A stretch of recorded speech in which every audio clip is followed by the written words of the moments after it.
remember when the Supreme Court ruled that discrimination was A-OK, especially when it comes to LGBTQ plus people, and that in this case, a Colorado wedding web designer could refuse to make a website for a gay couple. And remember how that case was like kind of weird and bogus? Just a refresher, that case involved a woman named Lori Smith, and she was helped by a group called the ADF, or the Alliance Defending Freedom. Hold that thought, there's more on that.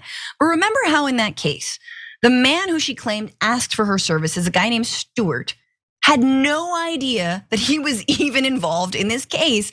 This was a quote from him about that case. Said, "I was incredibly surprised, given the fact that I've been happily married to a woman for the last 15 years, said Stewart, who declined to give his last name for fear of harassment and threats.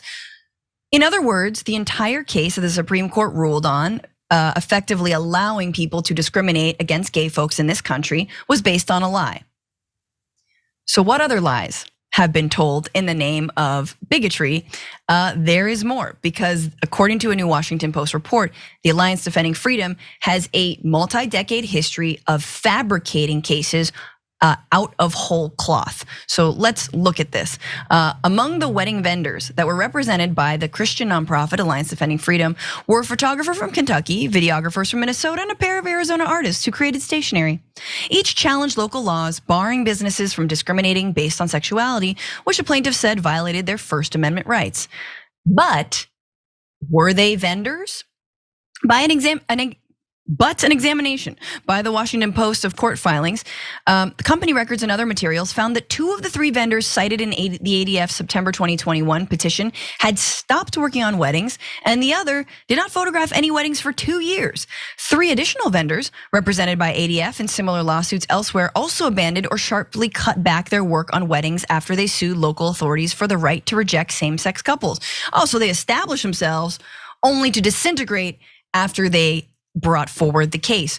But the craziest part is that things were actually staged by the ADF, photographs were staged by the ADF to make it look like these people were truly who they said they were. So the ADF also had a hand in formally establishing the companies for some of the clients.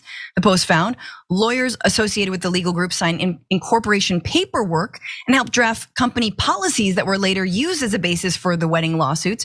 And ADF promoted some of its lawsuits with videos and images of plaintiffs photographing women in bridal gowns at what the Post found were stage events featuring ADF employees.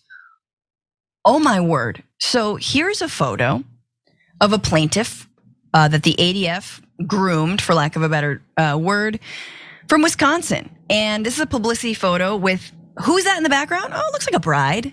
No. She's an ADF employee. Since suing for the right to decline same-sex weddings, Lawson has removed the word photography from the name of her business, which now focuses on corporate branding. Yeah, so guys, all of these cases, at least the majority that the Post found, are bogus. There is more.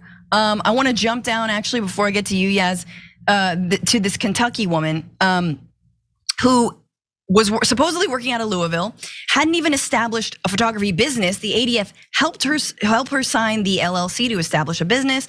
And the person who signed that paperwork was a lawyer for the Alliance Defending Freedom. After they signed that, after they brought the lawsuit in Kentucky, what happened? She moved to Florida. She just left the state altogether. Late last month, the ADF told the court, however, that Nelson, the Kentucky woman, had photographed 2 weddings this summer, but neither of them were in Louisville. It filed copies of work contracts dated months after Louisville noted her absence from photographing weddings. Customers' last names were redacted. The Post determined that the bride in the first wedding, held in Mississippi in July, was Nelson's sister-in-law, and that Nelson was also a guest, according to the couple's wedding website. Okay, so you did photography for your sister, cool. The second wedding was held near Nelson's home in Tallahassee later that month. Speaking on the condition of anonymity to avoid being caught up in a legal dispute, the groom, a doctoral student from Nigeria, told the Post that he met Nelson through church. So who's to say that that's even real? I guess that technically counts as you are a wedding photographer for your sister and then a dude that you met at the church. Neither of those instances and neither of those weddings happened in the state in which you're bringing your lawsuit, which is Kentucky. Yasmin, these are the cases that are making their way all the way up to the Supreme Court. The ADF had started this way back when, and here we are suffering the consequences of phantom cases that never existed in the first place. Yeah, so a lot of this, first of all, puts into very stark perspective the fact that, we have these people who are appointed to the highest court in the entire land, and they're supposed to be the most just people. They're supposed to be, able to look at both sides of an argument and determine what is the best for everybody and what is the most just, what's the most ethical. And they're simply unable to do that because they're operating with a flawed set of with flawed data, right? And they know it. They have to know it. And if they don't know it, then they're bad at their jobs and they shouldn't be on that bench in the first place. Conversely, in a weird way, this actually makes me feel kind of good because whenever things like this come up in the news and whenever cases like this make it to the Supreme Court, it's kind of sad to think that your fellow Americans are these people, and that, this is kind of the way the country is going, or that's the way it can seem. It's nice to know that they still have to pull all these tricks and just come up with all these fake cases because they don't actually exist in the real world. So it makes me feel better about the people that I'm sharing a country with, which is a weird thing to take comfort in because functionally the Supreme Court still is going to do what they're going to do. But at least I know that there's solidarity with the American people that we all think this is crazy.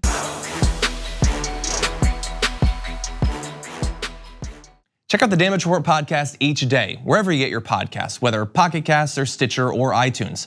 You can join me as I give you the news and stories you want, with a range of co-hosts and interview guests jumping in on the fun each day. Again, that's the Damage Report, wherever you get your podcasts. And if you get them at iTunes, don't forget to rate and review. Sometimes I'll read them live on the show.